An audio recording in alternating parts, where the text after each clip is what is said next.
Hi வணக்கம். உங்கள் ஆனந்த கண்மணி. ஆனந்த நாவல் கீதம் சேனலை கேட்குறவங்க எல்லோரும் மறக்காமல் சப்ஸ்கிரைப் பண்ணிவிடுங்க. லைக் பண்ணுங்கள், கமெண்ட் பண்ணுங்கள், ஷேர் பண்ணுங்கள். வாங்க நாம் இப்போ கதை கேட்க போகலாமா? சுபலதாவின் கரையாய் உடைகிறேன் அத்தியாயம் 18. அந்த கேள்வியை கேட்ட பாலாஜி நண்பனை பார்க்க கிரிஷ் முகம் இறுகி போனான். என்ன கிரிஷ், உன்கிட்ட தான் கேட்குறேன், உனக்குத்தான் அவள் குடும்பம் பற்றி தெரியுமே என்று நவ்யா கேட்க, அவள் பெரிய குடும்பத்து பெண், பெரிய பணக்காரி என்று எதுவுமே அவளுக்கு தெரியாது. தெரியாமல் தான் அவள் அம்மா வளர்த்தாங்க. ஆனால் அன்னைக்கும் சரி இன்னைக்கும் சரி அவளுக்கான பாதுகாப்பு உண்டு. அவள் பழகிற ஆட்கள் சொசைட்டி தான் வேற. அவளுக்கான பாதுகாப்பு உண்டு. அதோ பார், அவளுக்கு ரொம்ப பக்கத்தில் கார் டிரைவர் நிற்கிறார். அவரை பார்த்தால் டிரைவர் மாதிரியா தெரியுது? பவுன்சர் தான் டிரைவராக இருக்கார். அவர்கிட்ட லைசன்ஸ் வாங்கின துப்பாக்கி இருக்கும். அவளுக்கு ஏதாவது ஆபத்துன்னா அவர் பார்த்துக்குவார் என்றான். எல்லாம் சரிதான். போகும் முன்னால் அவள் புருஷனை ஒரு தடவை பார்க்கலாம்னு நினச்சேன், முடியலை. அவகிட்ட ஃபோட்டோ காட்டுன்னு கேட்டா, ஐய வீட்டில் தான் அந்த தொல்லைன்னா ஃபோனில் கூடவா அதை வச்சுக்கணும், வீட்டுக்கு வாங்க பார்க்கலாம் அப்படின்றா என்றாள். உன் பொண்டாட்டி விவரம்தான், ஃபோட்டோ காட்டலையே என்றான் மெல்லிய குரலில் பாலாஜி. அவனை முறைத்தவன், வாய மூடு, உன் ஆள் கேட்குற கேள்விக்கு என்ன பதில் சொல்கிறதுன்னு யோசி என்றான். முதலில் நவ்யாவை அவள் வீட்டில் விட்டுட்டு நண்பனை ஹோட்டலில் விட்டுட்டு வீடு திரும்பிய போது கண்டது பயத்துடன் கதவை பார்த்தபடியே இருந்த இயலைத்தான். அவனுக்கு சிரிப்பு வந்து விட்டது. வெளியே ஒரு துளி காட்டிக்கலை. அவன் குளித்து உடைமாற்றி விட்டு வந்து சோஃபா கம் பெட்டை விரித்து போட்டு அதில் படுத்தான். இவள் அவனை பார்த்து, பார்ட்டியிலேயே என்னோட கம்பெனி அது இதுன்னு உளறினீங்க. அவங்க என்கிட்ட கேட்டால் எனக்கு என்ன தெரியும், அப்படி சொல்ல போகிறேன்னு ஒரு வார்த்தை என்கிட்ட சொல்லி இருந்தால் நான் தயாராக இருந்திருப்பேன். அவங்க என் பக்கம் வரவும் நான் பயந்து போய் சாப்பிடாம கூட ஓடி வந்துட்டேன். இப்போ உனக்கு என்ன பிரச்சனை? சாப்பிடாததா, உன்கிட்ட சொல்லாததா என்று அவன் கேட்க, ரெண்டும் தான் என்றாள்.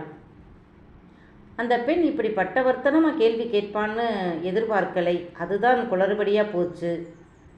நவ்யா மேடம் ஏன் உங்களை கல்யாணம் பண்ணிக்கலை என்ற பேச்சு தான் ஆஃபீஸ் முழுக்க. இப்போ அவங்க வெளிநாட்டுக்கு போகவும் அதுவும் நீங்களே அனுப்பவும் ரொம்ப டவுட்டாக இருக்குது.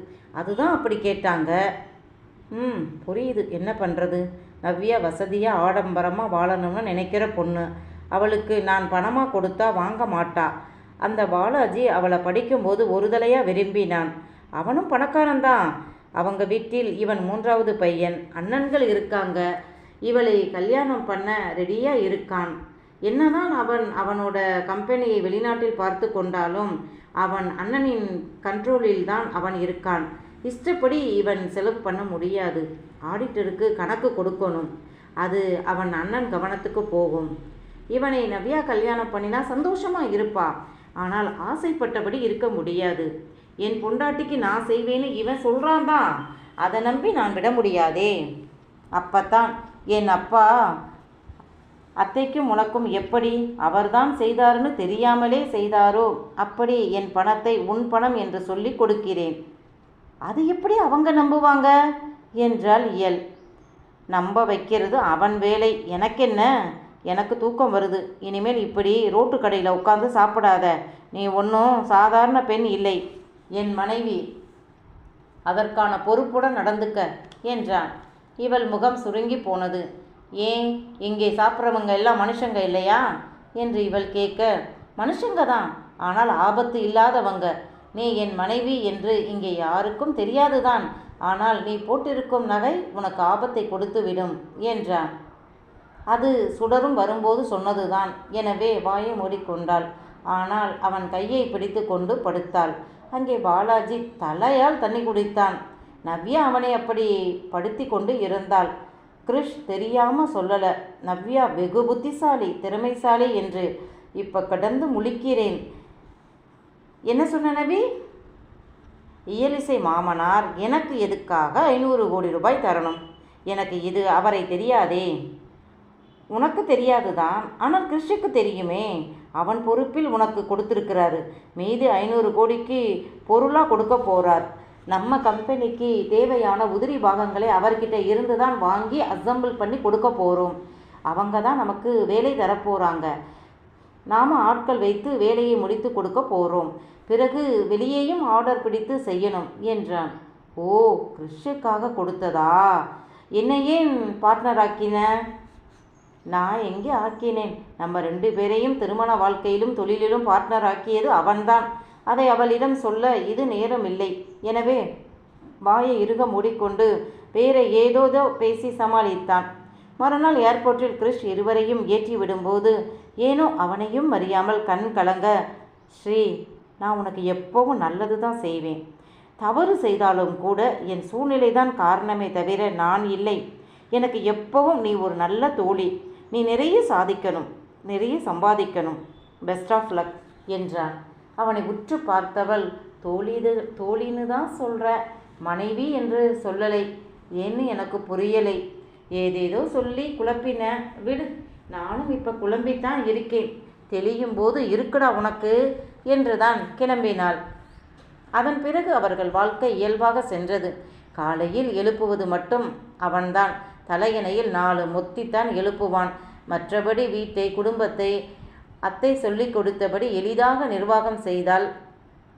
காலையில் 6 மணிக்கு சமையல்காரமா வந்து காலை டிஃபன், மதிய சமையல் எல்லாம் செய்துவிட்டு போய்விடுவார்.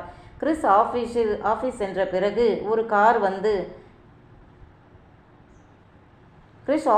பிறகு ஒரு ஆள் வந்து வீட்டை கூட்டி பெருக்கி துடைத்து துணி துவைத்து பாத்திரம் விளக்கி என்று அனைத்தும் செய்துவிட்டு போன பின் இவள் மதிய உணவுடன் ஆஃபீஸ் கிளம்புவாள். டிரைவர் அதன் பிறகு கிறிஸ் சொன்ன வேலைகளை செய்வார். மாலை வேலை முடிந்ததும் இயலும் சுடரும் வீட்டிற்கு வருவார்கள். வரும் வழியில் சுடர் இறங்கிக் கொள்வாள். அதன் பிறகு இரவு சமையலுக்கு சமையல்காரமா வந்து செய்துவிட்டு போய்விடுவார். கிறிஷ் வந்ததும் இருவரும் சாப்பிட்டு விட்டு தூங்குவார்கள். இப்போது அலுவலகத்தில் நடந்ததை பேசிக்கொள்ளும் அளவு முன்னேற்றம் இருந்தது. யோகமித்திரன் இயலின் கம்பெனி பொறுப்பை கிறிஷ் எடுத்துக்கொள்ள வேண்டும் என்று சொன்னதால் இங்கே 4 ஊர்களில் இருக்கும் ஐடி கம்பெனியை அவ்வப்போது வந்து பார்த்து கொண்டு போ, அவள் தொழில்களை நீ பார்த்துக்க என்றார். அவனுக்கும் சரி என்று தோன்றியது. முன்பு நவ்யா பொறுப்பில் விடலாம் என்று இருந்தான். இப்ப அவள் இல்லை. எனவே சுடரை அந்த இடத்தில் அமர்த்த நினைத்தான். சுடர் அதற்கு தகுதியான பெண், திறமைசாலி. ஆனால் இப்போது வந்தவள் என்ற பேச்சு வரும் என்று நினைத்தவன் சுடரை தன்னுடைய உறவு பெண், என்னால் இங்கே இருக்க முடியாத போது அவள்தான் பொறுப்பில் இருப்பாள் என்று சொல்லணும். அதற்கு முன் இயலிசையை எம்டி ஆக்கினான். சுடரை அசிஸ்டன்ட் எம்டி என்று போஸ்டிங் கொடுத்து அவளுக்கு ட்ரைனிங் கொடுத்தான். இயல் பணக்காரி என்றதும் இயல்பாக அவளை எம்டியாக ஏற்றுக்கொண்டவர்கள் சுடரை எப்படி ஏற்கவில்லை. ஆனால் இதுதான் என் முடிவு என்று சொல்லிவிட்டான் கிறிஸ். ஆஃபீஸில் பலர் குழம்பினார்கள். அதற்கெல்லாம் எதற்கு இதெல்லாம் என்று. ஆனால் கிறிஷ் அவன் நினைத்ததைத்தான் செய்தான். மனைவியை தன் வீட்டில் கொண்டு போய் விட்டுட்டு மாத கணக்கில் வெளிநாட்டில் இயலின் தொழிலை பார்த்து கொண்டு இருந்தான். யோகமித்திரன் இசையின் தொழில்களை பல நாடுகளில் தொடங்கி நடத்தி வந்தார். அங்கே அவருக்கும் தொழில்கள் இருந்ததால் 2ஐயும் சேர்த்து இதுவரை பார்த்து கொண்டார். சுடரிசை அவன் எதிர்பார்த்ததை விட திறமையாக ஆஃபீஸை நடத்தினாள். நவ்யா திறமைசாலி, சந்தேகம் இல்லை. ஆனால் அலட்டல் பேர்வழி, யாரையும் அனுசரிக்க மாட்டாள். ஆனால் சுடரிசை அப்படி இல்லை. அடிமட்டத்தில் இருந்து வந்தவள். அதனால் தன்னுடைய சீனியர்களை மதித்து நடந்தாள். ஆரம்ப காலகட்டத்தில் யாரும் அவளை மதிக்கலை. அவளும் கண்டுகொள்ளவில்லை. வேலை ஒழுங்கா செய்யலை என்றால் 1 முறை 2 முறை வார்னிங் கொடுத்தாள். அடுத்து கிறிஸிடம் சொல்லி டிஸ்மிஸ் பண்ணி விடுவேன் என்று சொல்லுவாள். அதையும் கேட்கலை என்றால் உடனே டிஸ்மிஸ் ஆர்டர் கொடுத்து விடுவார். 2-3 பேர் அப்படி போன பிறகுதான் மற்றவர்கள் அடங்கினார்கள். இவள் எல்லாரையும் மதித்து மரியாதையாக நடந்து கொண்டாள். அப்போதும் எப்போதும் ஹெச்ஆர் கிறிஷின் ஆள்தான். சுடரிசை வேலை திறமை பற்றி அவரே கிறிஸ்கிட்ட சொல்லுவார். எங்கோ வெளிநாட்டில் இருந்தாலும் ஐடி கம்பெனியை தன் சுண்டு விரலில் ஆட்டி வைத்தான் கிறிஷ். இயல் ரொம்ப கொண்டாட்டமாக அத்தை, மாமா, கீதா அக்கா, அத்தான், விதன்யா, குட்டிப்பையன் என்று பொழுது கழிந்தது. விதன்யா படிப்பை முடித்து விட்டாள். தொழிலில் பொறுப்பை எடுத்துக்க சொல்லி கொண்டுதான் இருந்தார்கள் யோகமித்திரனும் வைஷ்ணவியும். இவளை விட சின்ன வயது வைஷ்ணவி இவளை விட சின்ன வயசு தானே இயல், அவளுக்கு கல்யாணம் ஆகிடுச்சு. விதன்யாவுக்கும் பண்ணிடலாம். முதலில் குழந்தை குட்டி என்று குடும்பம் தலைக்கட்டும், பிறகு தொழிலை பார்க்கலாம். கல்யாணம்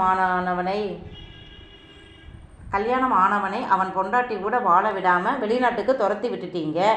ஆமாம், இப்போ பாவம் ஒத்தைய இங்கே கிடக்கிறா. அவனை பொண்டாட்டியை கூட்டி போன்னு தானே நான் சொன்னேன். உன் மகன்தான் தெரியாத நாடு. இவ பயந்தாங்கோழி அழுவா. என்னால் இவளுக்கு தொண்டுவம் பார்க்க முடியாதுன்னு விட்டுட்டு போயிட்டான். அதுக்கு நான் என்ன பண்ணுறது? இனி காலம் பூரா அவன் அங்கேயும் இங்கேயும் போகத்தான் செய்வேனும். எல்லா இடத்திலும் நமக்கு வீடு இருக்குது. அப்புறம் என்ன என்றார். வரட்டுங்க, 2 பேரும் இன்னும் ஒன்றா ஒத்து வாழலை.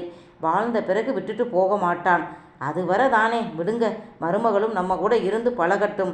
அவளுக்கு நிறைய சொல்லித்தர வேண்டி இருக்கு, அதை கற்றுக்கட்டும் என்றார் வைஷ்ணவி. அதுவும் சரிதான் என்றார் யோகமித்திரன். இப்போது இயலிசை, தேவிகா இருவரின் வங்கி புத்தகங்கள், ஏடிஎம் கார்டு என்று அனைத்தையும் ஒப்படைத்து விட்டார். இயலிசைக்கு விவரம் தெரியாது என்று அவள் பணம் ஏடிஎம் ஆன்லைன் எதில் எடுத்தாலும் கொடுத்தாலும் உடனே கிறிஷிற்கு குறுந்தகவல் போய்விடும். தேவிகாவிற்கு அவர் பொறுப்பிலேயே கடையையும் பல கோடி ரூபாய் பணமும் வங்கியில் இருந்தது. இப்போதும் தேவிகா கடைக்கு போனார். அவர்தான் முதலாளி என்று அனைவருக்கும் தெரியும். ஆனால் இவர் எப்பவும் போலதான் இருந்ததால் எந்த மாற்றமும் அந்த கடையில் இல்லை. தேவிகாவிற்கு தனி அறை கொடுக்கப்பட்டது. இயலிசை தன் கார்டை இதுவரை உபயோகப்படுத்தவே இல்லை. காரணம், அவள் கூட யாராவது வருவார்கள். விதன்யா, மாமியார், கீதாக்கா, அத்தான், மாமனார் மாமியார் அவளை கொடுக்க விடமாட்டார்கள். இவளும் கடுப்பாக, அத்தனை பணமும் பூசணம் பத்து போக போகுது பாருங்க என்பாள் விளையாட்டாக. ஆமாம், இவ புருஷன் பணத்தை பானைக்குள்ளே பதுக்கி வச்சிருக்கான், பூசணம் புத்து போக போகுது என்றாள் வைஷ்ணவி. இப்போது இயல் கூட சேர்ந்து இவரும் ஊரில் பேசுவது போல பேசினார். கிறிஷ் வழக்கம்போல்தான் இயலிடம் பேச மாட்டான். அம்மா அப்பா கிட்ட வாரம் ஒரு முறை பேசுவான். இவர்கள் யாருக்கும் அவளுடன் பேசாதது தெரியலை. காரணம், அவள் யாரிடமும் அவன் பேசலை என்று சொல்லவில்லை. அவள் சந்தோஷமாக வீட்டில் அனைவருடனும் விளையாடினாள், ஷாப்பிங் போனாள். சென்னை அவளுக்கு புதிது, எனவே சுற்றி பார்த்தாள். யோகமித்திரன் அன்று வந்தவுடன், வைஷு, நீயும் இயலும் ரெடியாக இருங்க, நாளைக்கு நம்ம யூனிவர்சிட்டியில் ஃபங்க்ஷன் இருக்குது, இயலை அறிமுகப்படுத்தின மாதிரி இருக்கும் என்றார். இயல் விதன்யாவை அடம் பிடித்து தன்னுடன் அழைத்து சென்றாள். மிஸ்ஸஸ் இயலிசை கிறிஷ் என்று அங்கே அனைவரும் கூப்பிட அவளுக்கு ஒரு மாதிரியாக இருந்தது. அவள் சொல்ல ஆச்சரியமாக கேட்ட விதன்யா, ஏன் பெங்களூர் ஆஃபீஸில் யாரும் அப்படி உங்களை கூப்பிட்டது இல்லையா என்றாள். இல்லை, அங்கே எங்களுக்கு திருமணமானதே யாருக்கும் தெரியாது என்றாள். ஏன் சொல்லலை என்று அவள் கேட்க, அப்போதுதான் அவள் உளறியதே அவளுக்கு தெரிந்தது. சும்மாதான் என்று சமாளித்தாள். விதன்யா அப்பாவிடம் சொல்லிவிட்டாள். யோகமித்திரனுக்கு இவர்கள் திருமணத்திற்கு பிறகு அந்த ஆஃபீஸில் நடக்கும் அத்தனையும் தெரியும். மகனை இதுவரை கண்காணித்தது இல்லை, பாதுகாப்பு கொடுத்ததும் இல்லை. ஆனால் இப்போ மருமகள், நண்பனின் மகள் இருக்கிறாளே, அதனால் பாதுகாப்பும் கவனிப்பும் உண்டு. மகன் நவ்யாவை மனம் கோணாமல் பிரித்து அனுப்பியது கண்டு ஷபாஷ் போட்டார். இத்தனை நாள் காதலித்த பெண்ணை கைவிட்டாலும் கூட கௌரவமாக மனம் நோகாமல் செய்கிறான் என்று புரிந்ததால் அமைதியாக இருந்தார். இப்போதுதான் அந்த பெண் இல்லை, இனியும் எதற்காக அவன் பிரிந்து இருக்கிறான் என்றும் புரியலை.